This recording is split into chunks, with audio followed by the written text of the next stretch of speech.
वस्त्र के बगैर हम लोग जी सकते हैं, है ना, घर के बगैर हम लोग जी सकते हैं, लेकिन भोजन के बगैर जी नहीं सकते हैं। अब उस समय की अब देखिए, मन से सोचिए, हृदय से सोचिए, उस पिता के ऊपर क्या बीतती होगी कि मैं तो भूखा हूँ चलेगा, लेकिन जब मेरे बच्चे भूखे सोते हैं और प्रलाप करते हैं, विलाप करते हैं, पिताजी मुझे भोजन चाहिए, माँ से कहते हैं माँ मुझे कुछ तो खिला दे, कुछ तो दे दे, रोज तू सादा पानी पिला करके मुझे सुला देती, बेटा सो जा, कल तेरे पिताजी जरूर कुछ न कुछ लाएंगे, माँ तू रोज यही मुझसे बताती कब पिताजी लाएंगे, कब मेरा पेट भरेगा। ऐसा कोई दिन नहीं होता, ऐसा कोई दिन आया ही नहीं जो उनके दोनों बच्चों का पेट भर करके और सोए हो रात्रि को, ऐसा कोई दिन आया ही नहीं। ये दुख था ब्राह्मण के जीवन में। दिन भर भिक्षा मांगने के पश्चात दिनों दिन एक दिन आए, आज तो इतना भूख ने जब पीड़ित किया बच्चों को तो रोने लगे, रुदन करने लगे, माँ आज मैं खाली पानी पीने से पेट में पीड़ा होने लगती, दर्द होने लगती, कहाँ तक मैं खाली पानी पीऊँ माँ, कुछ तो मुझे खाने के लिए दे। आज बच्चे भूख के मारे रो रहे हैं। जब बच्चों को भूख के मारे रोते देखा तो माँ की आंखों में आंसुओं नेत्र बहने लगे, आंसुओं की धार बहने लगी। जब ब्राह्मण ने देखा कि आज मेरा परिवार भूख के मारे रो रहा है तो ब्राह्मण भी रोने लगा। बच्चे भूख के मारे रो रहे, माँ बच्चों के मारे रो रही, जबकि भूखी वो भी है, लेकिन उसे भूख के मारे रोना नहीं आ रहा है, बच्चों के मारे रोना आ रहा है। और ब्राह्मण क्यों रो रहा है? अपने कर्म पर भोग रो रहा है। ऐसा कौन सा मैंने कर्म किया, ऐसा मैंने कौन सा पाप किया था जो आज इस जीवन में इतना मुझे भोगना पड़ रहा कि अपने बच्चों की भूख की व्यवस्था नहीं कर पा रहा हूँ। इतना दुखी हो करके आज ब्राह्मण भी रोने लगा। जब कहते हैं जब अपार दुख आता है ना, तब गोविंद की याद आती है। जो संसार वाले साथ देना छोड़ देते हैं तब केवल एक ही दिखाई पड़ता है, गोविंद। कोई साथ नहीं देता। द्रौपदी सबके पास गई, कोई मेरी रक्षा करेगा, लेकिन किसी ने नहीं की, जबकि सब महाबलशाली बैठे थे उस सभा में, आप सब जानते हैं। लेकिन अंत में जब किसी ने सहायता नहीं की, हाथ पकड़ी थी, मैं हो सकता मैं ही बचा लूं, कन्हैया फिर भी नहीं आया। साड़ी पकड़ी थी, दुशासन खींच रहा था, लेकिन साड़ी पकड़ी थी। भगवान ने सोचा अब भी इसको अपने पर भरोसा है कि मैं बचा लूंगी, बचा ले। भगवान तब तक नहीं आते जब तक कोई भगवान को पुकारता नहीं। ये संयोग कहता है, ये प्रसंग कहता है। द्रौपदी जब सोचा कि अब मेरे लाज बचाए नहीं बचेगी, ये लोग नहीं बचाने वाले हैं, तब हाथ छोड़ दिया। गोविंद मैं तो बचा पाई, नहीं बचा पा रही हूं, अब तू बचा ले। गोविंद कहा, गो कहा, विंद बाद में कहा, साड़ी पहले ही द्रौपदी के पास में आ गई। तो कहते हैं, कहने का भाव, भगवान को जब तक हम लोग हृदय से नहीं बुलाएंगे, यहाँ से नहीं, दिमाग लगाकर बुलाएंगे तो आने वाले नहीं है। दिल लगाकर बुलाइए, दिमाग लगाकर बुलाने वाले से गोविंद आने वाले नहीं है, जब तक आप दिल लगाकर भगवान को नहीं बुलाएंगे। आज ब्राह्मण देवता रो करके विलाप किया, प्रभु गोविंद नाथ, मेरे स्वामी, मेरे दीन दयाल, दीन बंधु, दीनानाथ, कब तक मैं ये कष्ट भोगता रहूंगा, कब तक इतना मैं दुखी रहूंगा, कब तक मैं इस दर्द से छुटकारा मिलेगा मुझे। तो गोविंद ने कहा आज तो मेरी शरण में आया है, अब तक तो संसार वालों के पास जाता रहा, कोई तेरी मदद कर देगा, लेकिन कभी तूने मेरी याद नहीं की, लेकिन आज तूने मेरी याद की है, अब थोड़ा धैर्य धर, देख कैसे मैं तेरी व्यवस्था करता हूँ। भगवान कहते हैं तू मेरी तरफ 2 कदम आ, मैं 10 कदम तेरी तरफ आऊंगा, लेकिन पहला कदम तेरा होना चाहिए, मैं पहले आने वाला नहीं हूँ। आज ब्राह्मण देवता जब रुदन करने लगा तो भगवान ने कहा धैर्य धारण कर, प्रातः काल होने तो दही सही, सूर्योदय होने तो दो सही, देख तेरे सारे मार्ग में उन्नति के न खोल दूं तो मैं नारायण कैसा। प्रातः काल हुआ, ब्राह्मण देवता भिक्षाटन करने निकल पड़े। आज भगवान स्वयं प्रकट हो गए। कैसे प्रकट हुए? एक ब्राह्मण के रूप में आ गए। कथा आपने सबने सुनी होगी ना। भगवान ब्राह्मण के रूप में आए और आकर के विप्र से पूजा, हे ब्राह्मण देवता क्यों दुखी हैं, क्यों मुंह लटकाए हैं, कहाँ जा रहे हैं? कोई मन में चिंता हो, समस्या हो, कष्ट हो, दुख हो, मुझे बताइए। ब्राह्मण, अच्छा कोई दुखी व्यक्ति हो, वो रो न पा रहा हो, आंखों में आंसू भरे हो, वो कुछ कह न पा रहा हो, बोल न पा रहा हो, रो न पा रहा हो, अचानक उससे एक बार पूछते भैया क्या हुआ, इतना पूछते ही फूट फूट कर रोने लगेगा। ऐसा होता है, वही यहाँ हुआ, ऐसा व्यवहार यहाँ हुआ। जिन्हें भगवान रूपी ब्राह्मण ने पूछा क्या हुआ विप्र, क्या चिंता है, इतना कहते ही ब्राह्मण फूट फूट कर रोने लगा। प्रभु मैं क्या बताऊं, ऐसा कौन सा दुख बताऊं जो मेरे जीवन में नहीं है, ऐसा कौन सा सुख बताऊं जो दूर दूर से मेरा संबंध नहीं है। ब्राह्मण देवता दो शब्दों में कहा, भगवान समझ गए। कहा हे ब्राह्मण देवता, एक मैं उपाय बताता हूं जिसके करने से आपके जीवन का जो संकट है, समस्या है, ये शीघ्र दूर हो जाएगा। इसमें घी रखा है, घी अभी है पर्याप्त, उसमें शीघ्र दूर हो जाएगा। कौन सा उपाय बताया? भगवान सत्यनारायण स्वामी के पूजन का, व्रत का विधान बतलाया। किसका बताया? सत्यनारायण, बोले सत्यनारायण भगवान की। भगवान सत्यनारायण स्वामी के व्रत का विधान बतलाया। कैसे बतलाया, कैसे कैसे करना है, पूरी विधि बतलाई भगवान ने। और भगवान बता करके भगवान तो अंतर ध्यान हो गए। अब ब्राह्मण देवता एक वृक्ष के नीचे बैठ करके और जोर जोर रोने लगे। क्यों रोए? कोई बता सकता है? अब ब्राह्मण देव क्यों रोए? भाई उपाय मिल गया, क्यों रोए?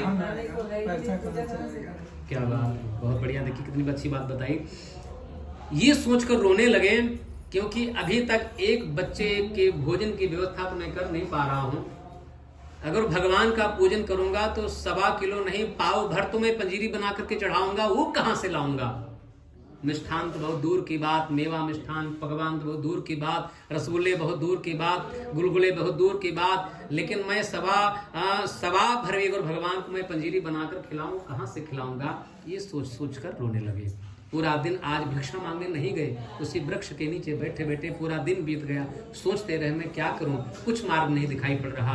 घर वापस आए, आज बिस्तर पर लेटे रहे, पूरी रात ब्राह्मण को नींद नहीं आई। क्यों नहीं आई? अब देखिए यहाँ पर प्रश्न उठता है, बहुत बड़ी बात, एक एक बात को आप समझिएगा। आज ब्राह्मण के जीवन की पहली ऐसी रात नहीं थी, अनेक रातें वो जाग करके उन्होंने बिता दी। क्यों जाग करके बिताई? तो हमेशा अपने बच्चों के लिए सोचते रहते थे, परिवार के लिए सोचते रहते थे। लेकिन आज पहली रात ब्राह्मण की ऐसी थी जो भगवान की याद में उन्होंने काट दी। भगवान का व्रत करना चाहता हूँ, पूजा करना चाहता हूँ, लेकिन कैसे करूँ, कैसे करूँ, कैसे करूँ, ये सोच सोच करके भगवान ने कहा इतना तो मुझे याद करता है, अब देख तेरे ऊपर कैसे कृपा होती है। प्रातः काल हुआ, ब्राह्मण देवता निकल पड़े भिक्षाटन कर। पहला गांव जो पड़ता था, उस गांव में कभी लोग ब्राह्मण को पानी तक नहीं पूछते थे। आज भगवान की माया से प्रेरित देखिए वही सभी लोग, कोई ऐसा दिन आया, कोई ऐसा दिन था जिसमें सब लोग कुछ न कुछ ब्राह्मण को दान करते हैं। आज सबने मन बनाया, अरे हमारे गांव से इधर से ब्राह्मण देवता निकलते हैं, उनको कुछ दे दिया जाए। कोई जब ब्राह्मण देवता निकले, कोई अपने घर से माई बोली, अरे महाराज जी, अरे विप्र देवता, अरे ब्राह्मण देवता मेरे घर आइएगा। कोई अपने घर से बुलाया, अरे ब्राह्मण देवता तनिक मेरे घर भी आ जाइएगा। कोई पीछे से चिल्लाया, अरे मेरे घर भी आ जाइएगा। आवाजें आने लगी, मेरे घर में मैं भी कुछ आपको देना चाहती हूँ, अरे मैं भी कुछ आपको देना चाहता हूँ, अरे भैया मेरे घर भाई आ जाइएगा, हम भी आपको कुछ प्रदान करना चाहते हैं। इस प्रकार की आवाज सुनकर के ब्राह्मण देवता आश्चर्यचकित में पड़ गए। ये वही लोग हैं जो कभी नहीं पूछते थे। ये क्यों हुआ? क्योंकि आज रात्रि में उन्होंने संकल्प किया था कि आज भिक्षाट से जो मिलेगा मुझे, उसी को बेच करके मैं भगवान की पूजा की सामग्री खरीदूंगा और उसी से भगवान का व्रत करूंगा। ऐसा उन्होंने संकल्प किया था। संकल्प का प्रभाव है। देखा कि आज वही सबके सब देने के लिए तैयार हो गए। उतनी देर में समझ पाए, गोविंद अब तक मैं आपको समझ नहीं पाया, हम तो दूर दूर दौड़ते रहे, देने वाला तो मेरे सिर पर बैठा था, उसको हम देख नहीं पाए और लोगों के यहाँ दौड़ते रहे। मेरी आंखें खुल गई। नाथ, जो कृपा आज आपने मेरे जीवन में की है, निरंतर इसी बात करते रहिएगा।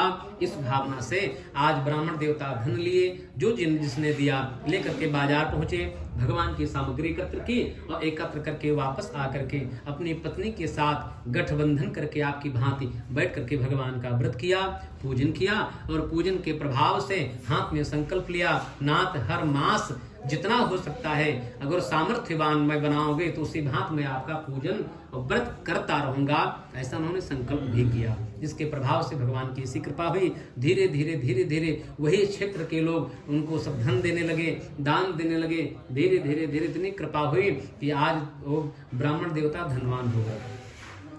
एक ना एक दिन समय आता है तो धीरे धीरे हम लोग, बहुत लोग ऐसे होंगे जो कभी लखनऊ शहर आए होंगे तो थोड़ा सा कपड़ा होगा और आज इतना होगा, आप लोग कंफ्यूज होंगे क्या पहने। कोई दिन ऐसा जरूर होगा जो आप लोग ये सोचते होंगे क्या पहने, एक ही जोड़ी है, उसको धो करके सवेरे पहनना है। और आज ऐसा है कि क्या क्या पहने, क्या पहने, क्या खाएं, वो समय होता है लेकिन समय लगता है वो दूर नहीं। वही ब्राह्मण के साथ आज हुआ। उस समय था क्या खाऊं क्या पहनूं, और आज क्या क्या खाऊं क्या क्या पहनूं। इतना सफर तय कर लिया भगवान की कृपा से। बोले लक्ष्मी नारायण भगवान की जय हो। ब्राह्मण देवता बड़ा प्रसन्न, आज हर मास भगवान की पूजा करने लगे, व्रत करने लगे। एक दिन लकड़हारा लकड़ी बेचने जा रहा, मार्ग में गया, देखा मुझे प्यास लगी है, कोई भगवान की पूजा हो रही है, मैं जाऊं सुनूं, वहां मुझे कुछ प्रसाद अवश्य प्राप्त होगा।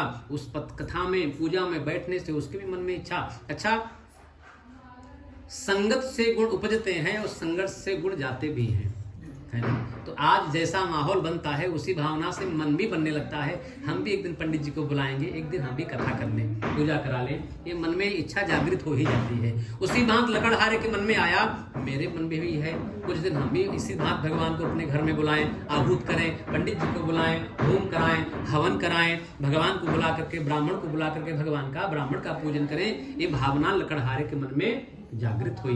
और जब पूजन संपन्न हुआ, ब्राह्मण के पास में गया, प्रणाम किया, प्रभु किनका पूजन था, इसकी विधि मुझे बतलाइए, मैं भी अपने घर में करना चाहूंगा, क्यों किया जाता है, इससे क्या फल मिलता है, दोनों बताइए।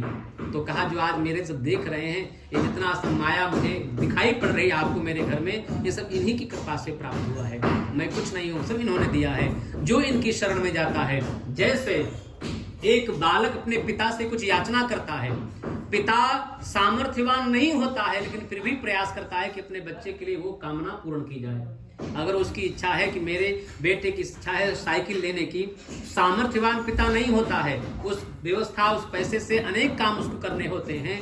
और अगर बेटा कामना करता है तो एक बार अपना बजट बिगाड़ करके पिता अपने बच्चे के लिए साइकिल लाकर दे ही देता है।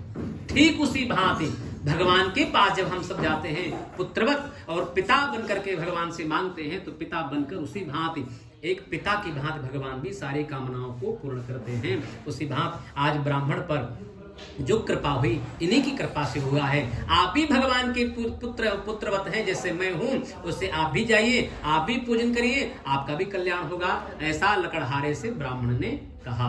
ब्राह्मण देवता प्रसन्न हुआ, मुझे भी इसकी विधि बतलाई, मैं बड़ा गदगद हो गया, प्रभु आज लकड़ी बेचने से जो धन मुझे मिलेगा उसी समय भगवान का पूजन करूंगा, व्रत करूंगा और अपने घर में भी भगवान को, ब्राह्मण को जिमाऊंगा, भोजन कराऊंगा। ऐसा मन में निश्चय करके निकल पड़ा।